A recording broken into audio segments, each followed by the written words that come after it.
Hand on the cube, and this is the official nod.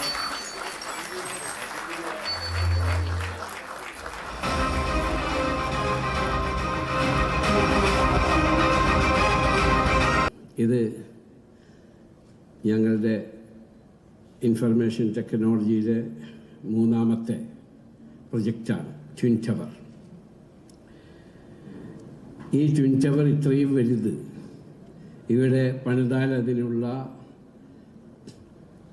കമ്പനികൾ വരുമോ എന്ന സംശയം ഒരുപാട് ആളുകളുണ്ടായിരുന്നു. ഞാൻ ലോകത്തിൽ എവിടെ ചെന്നാലും ആദ്യം നോക്കുന്നത് 4 കാര്യങ്ങളിലാണ്. ഒന്ന്, വിഷണറി ലീഡർഷിപ്പ്.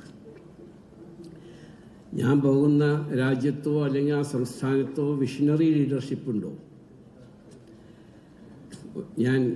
ഞങ്ങൾ ഒരുമിച്ച് ഞാനും ബഹുമാനപ്പെട്ട മന്ത്രിയും രാജീവും കൂടി കഴിഞ്ഞ പ്രാവശ്യം ഡാവോസിലെ വേൾഡ് എക്കണോമിക് കോൺഫറൻസിൽ പോവുകയുണ്ടായി. അങ്ങനെ വേൾഡ് എക്കണോമിക് കോൺഫറൻസിൽ അദ്ദേഹം സംസാരിച്ചു കൊണ്ടിരുന്നപ്പോൾ ഞാനും ഉണ്ടായിരുന്നു. അവിടുത്തെ ഇൻവെസ്റ്റേഴ്സ് ചോദിച്ചത്, what is the political consensus? Political consensus ഉണ്ടോ നിങ്ങൾ വരുന്ന സ്റ്റേറ്റിൽ നിന്നാണ് ചോദ്യം. അദ്ദേഹം അതിന് മറുപടി പറഞ്ഞു, ഞങ്ങൾ ഒപ്പോസിഷനും ഇപ്പോൾ ഭരിക്കുന്ന പാർട്ടിയും ഡെവലപ്മെൻറ്റിൽ ഞങ്ങൾ ഒന്നാണ്. സ്റ്റേറ്റിൻ്റെ ഡെവലപ്മെൻറ്റ്, ഫ്യൂച്ചർ ജനറേഷന് ജോലി കൊടുക്കുക, അത് ഞങ്ങൾ ഒന്നാണ്, അത് ഞങ്ങൾ വ്യത്യാസമില്ല എന്ന്. എല്ലാവരുടെയും അനുമതിയോടെ ഈ ട്വിൻ ടവറിൻ്റെ ഔപചാരികമായ ഉദ്ഘാടനം നേരത്തെ നിർവഹിച്ചതായി ആദ്യമായും അറിയിക്കട്ടെ.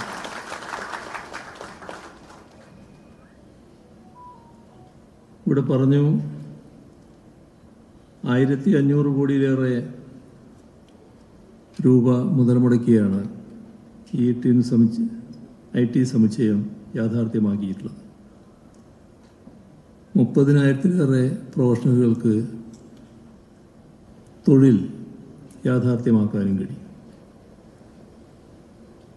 30 നിലകൾ വീതമുള്ള ലുലു ട്വിൻ ടവറുകളുടെ ഉയരം 152 മീറ്ററാണ്. ഇപ്പം എല്ലാം കൊണ്ടും നമ്മുടെ സംസ്ഥാനത്തിന് അഭിമാനകരമായ ഒരു സ്ഥാപനമാണിത്. 25 ലക്ഷം ചതുരശ്ര അടി IT കമ്പനികൾക്ക് മാത്രമായുള്ള ഓഫീസ് സ്പേസായിട്ടാണ് ഇതിൽ ഉപയോഗിക്കാൻ പോകുന്നത്. ഇതിന് നേതൃത്വം നൽകുന്ന MA യൂസഫ് അലിയെ എത്ര അഭിനന്ദിച്ചാലും മതിയാകില്ല.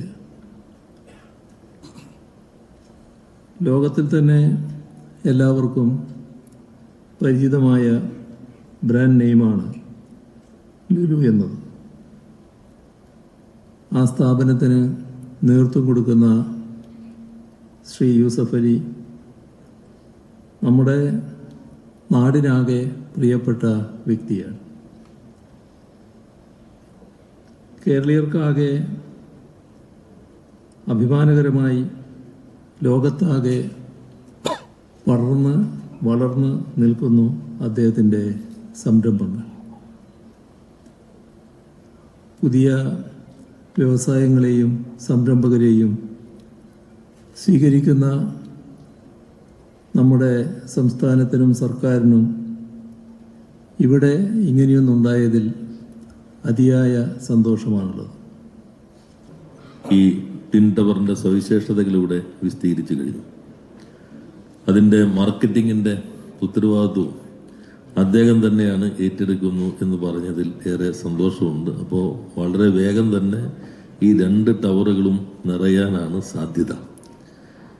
നമ്മുടെ ഒരു കരുത്ത് ഇവിടെ പറഞ്ഞ പോലെ അദ്ദേഹം വിസ്തീരിച്ചു. പൊതുവെ നല്ല രീതിയിൽ എല്ലാവരും യോജിച്ച് നിൽക്കുന്നു. നമ്മുടെ ചെറുപ്പമാണ് ഏറ്റവും നല്ല കരുത്ത്. വിശാൽ ഗോയൽ ഇസ് ഹിയർ, IBM-ന്റെ ഇനാഗുറേഷൻ കഴിഞ്ഞ് CM പറഞ്ഞനുസരിച്ച് ഞാൻ അവരായിട്ട് ഇൻട്രാക്ഷൻ ഉണ്ടായിരുന്നു എംപ്ലോയീസായി. അന്ന് അവർ പ്രോമിസ് ചെയ്തത് 100 പേർ ഒരു വർഷം. അത് കഴിഞ്ഞ് ഫസ്റ്റ് ആനിവേഴ്സറിക്ക് വീണ്ടും ഞാൻ അവിടെ പോയിരുന്നു. അപ്പോൾ they had already recruited 1,500 youths. അപ്പം ചോദിച്ചല്ല, നിങ്ങൾ 100 പറഞ്ഞപ്പോൾ 1,500 ആയല്ലോ. അപ്പം അതിനന്ന് പറഞ്ഞ മറുപടി, ഈ മലയാളി ചെറുപ്പക്കാരാണ്. ഒരു വർഷത്തിനുള്ളിൽ 2 സക്സസ്ഫുൾ പ്രൊഡക്റ്റ് ടൂൾ അവർ പ്രൊഡ്യൂസ് ചെയ്തു. ഒന്ന് ഫേസ്ബുക്കും വാങ്ങി, മറ്റൊന്ന് ഡെൽറ്റ എയർലൈനും വാങ്ങി. അതിനുശേഷമാണ് first innovation centre on Chennai IBM ഇവിടെ എസ്റ്റാബ്ലിഷ് ചെയ്തു. അപ്പോൾ ആ പൊട്ടൻഷ്യൽ നന്നായി മനസ്സിലാക്കിയിട്ട് തന്നെയാണ് കേരളത്തിലെ ഈ സാധ്യതകൾ വളരെ സമർത്ഥമായി ഉപയോഗിക്കാൻ അദ്ദേഹം തയ്യാറായത്. അത് നമുക്ക് ഒരു കുതിച്ചുചാട്ടത്തിന് സഹായകരമായിരിക്കും.